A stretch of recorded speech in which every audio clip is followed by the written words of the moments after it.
안녕하세요. 9월 15일 금요일 마이드라에 오신 여러분들을 환영하고 축복합니다.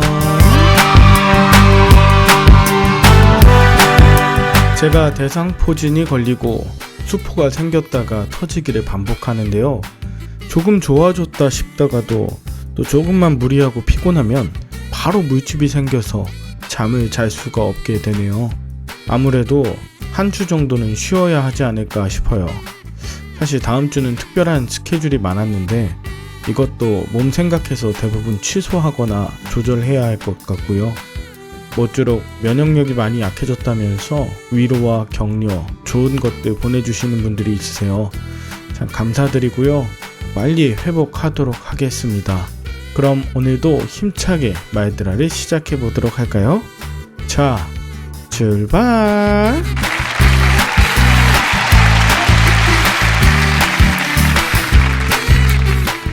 오늘은 고린도 후서 10장입니다. 오늘 본문부터 마지막 13장까지는 주로 바울이 자신의 사도직을 변호하는 장면이 나오는데요. 고린도 교회는 바울이 개척했지만 바울파, 아볼로파, 게바파, 그리스도파로 각각 나뉘어져 있었습니다.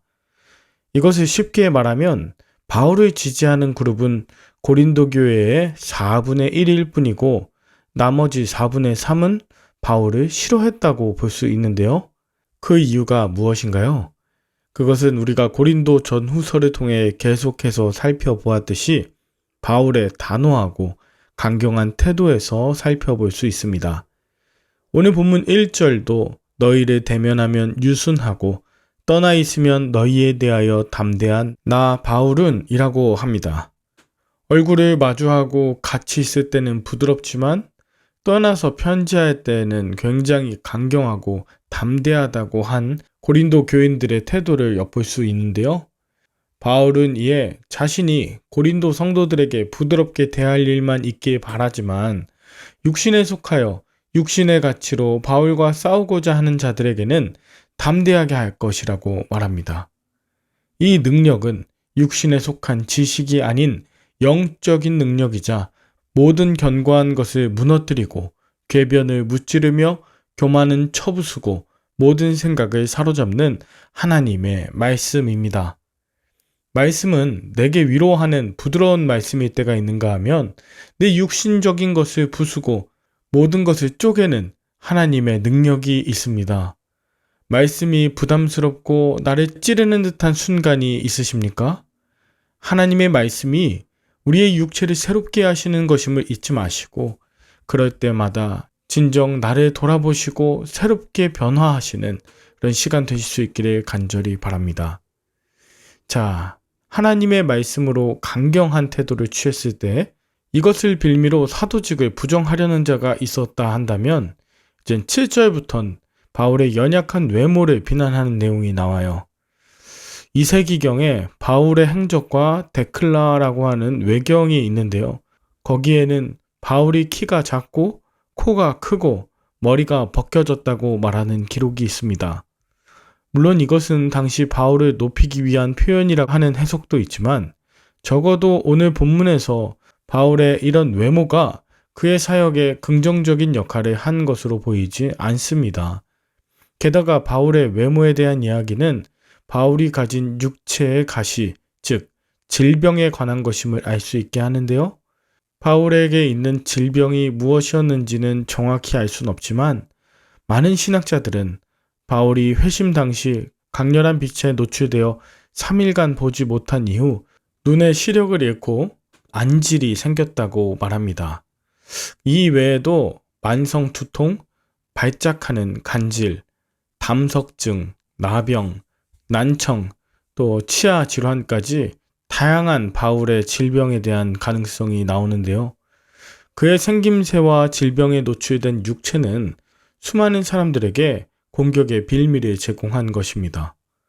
그런데 사도 바울은 그런 자신의 외모의 연약함이 주께서 주신 권세라고 반론합니다.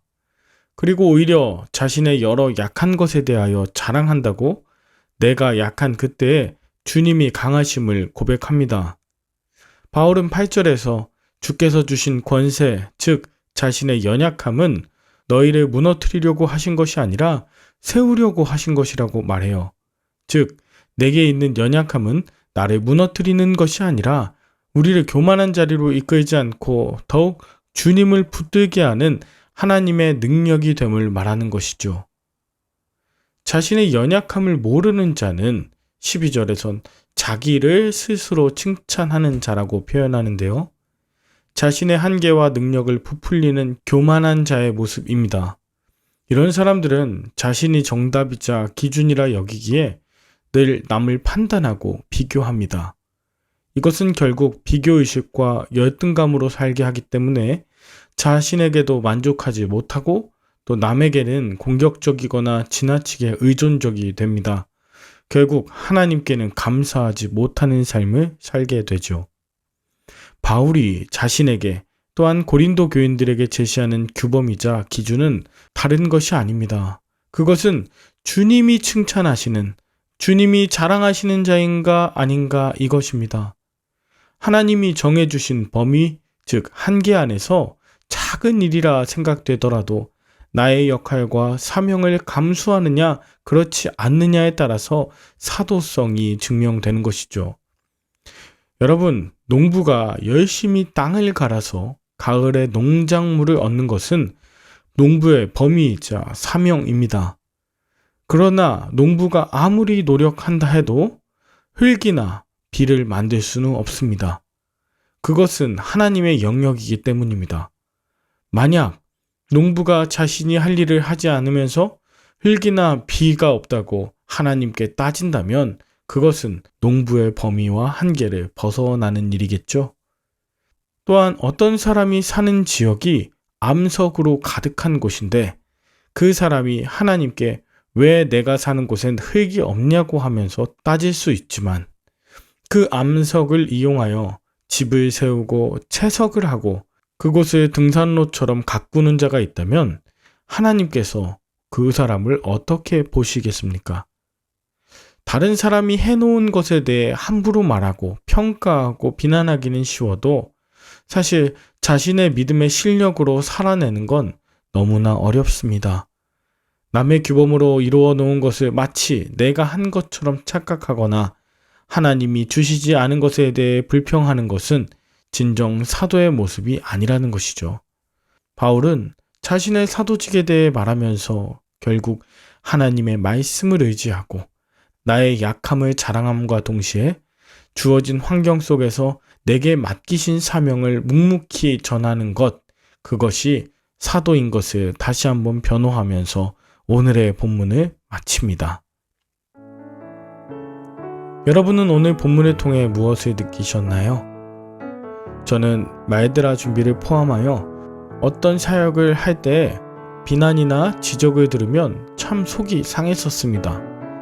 제가 하는 일이 소용없다거나 잘못되었다고 말하시는 분들의 이야기를 들을 때 나의 존재가 부정당하는 것 같은 착각이 들 때도 있었죠. 그러나 오늘의 말씀을 통해 하나님께서는 사역에 대한 진정성이 다른 사람의 평가가 아닌 바로 하나님의 평가와 보내심에 따라 좌우된다는 것을 다시금 붙들게 하셨습니다. 내 안에 정말 하나님의 말씀이 있는가? 내 안에 하나님만을 사모하는 마음이 있는가? 내 안에 하나님의 보내심에 철저하게 순종하는 마음이 있는가? 이것임을 깨닫습니다. 예수님께서도 이 땅에서 사역하실 때 시험하는 마귀, 또 비난하는 바리새인들 얼마나 많았습니까? 그러나 예수님은 한시코 자신을 드러내고 자랑하며 감정적으로 대응하지 않으셨습니다. 온갖 유혹과 핍박 속에서도 하나님의 뜻과 원대로 이루어지길 간구하며 하나님의 말씀을 전하셨죠. 오늘 예수님처럼 바울처럼 맡겨진 사명을 잘 감당하는 자가 되기 위해 오늘도 말씀으로 무장하고 담대한 저와 여러분들의 하루가 되시길 바라며 함께 기도할까요? 하나님 아버지, 저를 반대하고 대적하는 사람들을 만날 때 제가 가진 것을 자랑하며 이기고 싶은 교만함과 죄악이 올라옵니다. 깨어지지 않은 견고한 저의 사고와 가치관이 하나님의 말씀으로 깨지게 하여 주옵소서. 이제는 나의 연약함을 자랑하며 날마다 하나님을 붙들고 정해주신 범위와 환경 안에서 하나님의 자랑이 되도록 성실하며 최선을 다하여 사역하게 하여 주옵소서. 오늘도 귀한 말씀 주심에 감사하고 또 하나님의 천사들을 통하여 내게 하시는 다양한 쓴소리와 코멘트를 잘 받아낼 수 있을 만큼 건강한 마음의 밭을 이루는 회복 있게 하여 주옵소서. 예수님의 이름으로 기도 올리옵나이다. 아멘. 주말에는 섬기시는 교회에서 예배 드리시며 은혜 많이 받으시고요. 저는 다음 주 한 주는 좀 쉬다가 회복되는 대로 복귀하도록 하겠습니다. 그동안 건강하시길 기도합니다. 샬롬.